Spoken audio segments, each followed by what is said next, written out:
Guys, ফটোটি edit করার জন্য সর্বপ্রথম আপনাকে প্লে স্টোর থেকে হাইপিক অ্যাপটি ইনস্টল করে নিতে হবে। ইনস্টল করার পর অ্যাপটি ওপেন করে দিবেন।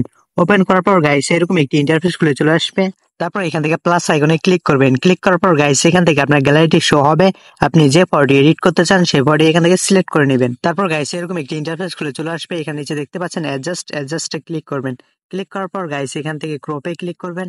তারপর এখান থেকে এআই স্টুডেন্টে ক্লিক করবেন। ক্লিক করার পর গাইস এরকম এখানে দেখতে পাবেন অপশন জেনারেটে ক্লিক করবেন। ক্লিক করার পর গাইস এখান থেকে 100% হওয়া পর্যন্ত এখান থেকে অপেক্ষা করে নেবেন। গাইস দেখতে পাচ্ছেন আমাদের ফটোটি কি সুন্দরভাবে এডিট হয়ে গেছে। এখানে 3টি ফটো দেখতে পাচ্ছেন। এখানে আপনার যেটি পছন্দ ওইটি সিলেক্ট করে নেবেন।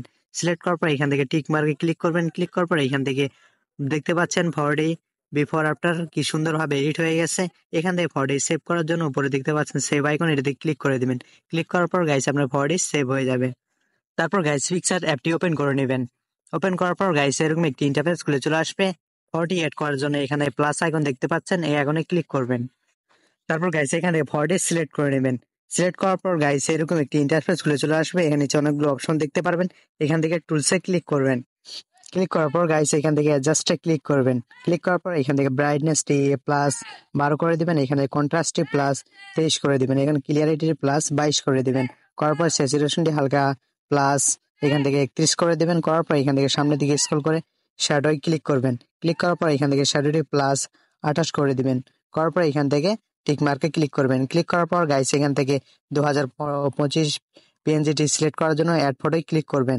ক্লিক করার পর গাইস এখান থেকে বডি সিলেক্ট করে এখান থেকে অ্যাড অপশনে ক্লিক করবেন। ক্লিক করার পর গাইস এখান থেকে আপনার 2025 পিএনজিটি এখান থেকে সুন্দরভাবে উপরে অ্যাডজাস্ট করে বসিয়ে নেবেন। তারপর গাইস এখানে পিএনজিটি কালার চেঞ্জ করতে চাইলে সামনের দিকে স্ক্রল করে এখানে অ্যাডজাস্ট অপশন দেখতে পারবেন, এটাতে ক্লিক করবেন। ক্লিক করার পর গাইস এখানে হিউয়ে ক্লিক করবেন। ক্লিক করার পর এখান থেকে সামনের দিকে পিছনের দিকে স্ক্রল করলে আপনার দেখবেন কালারটি চেঞ্জ হচ্ছে। এখান থেকে আপনার যে কালারটি পছন্দ ওটি সিলেক্ট করে টিক মার্কে ক্লিক করবেন। ক্লিক করার পর গাইস এখান থেকে দেখতে পাচ্ছেন আমাদের ফটোটি কি সুন্দরভাবে এডিট হয়ে গেছে। এখান থেকে বিফোর আপনারা দেখতে পাচ্ছেন আমাদের ফটোটি কি সুন্দরভাবে এডিট হয়ে গেছে। এখান থেকে যদি আপনি ফটোটি সেভ করতে চান এখানে নিচে স্ক্রল করে দেখতে পারবেন ড্রাইভ অপশন, এটিতে ক্লিক করবেন। ক্লিক করার পর গাইস এখান থেকে 3 ডটে ক্লিক করবেন। ক্লিক করার পর এরকম একটি ইন্টারফেস চলে আসবে। এখানে দেখতে পাচ্ছেন সেভ ইমেজ, এখানে ক্লিক করে দিবেন।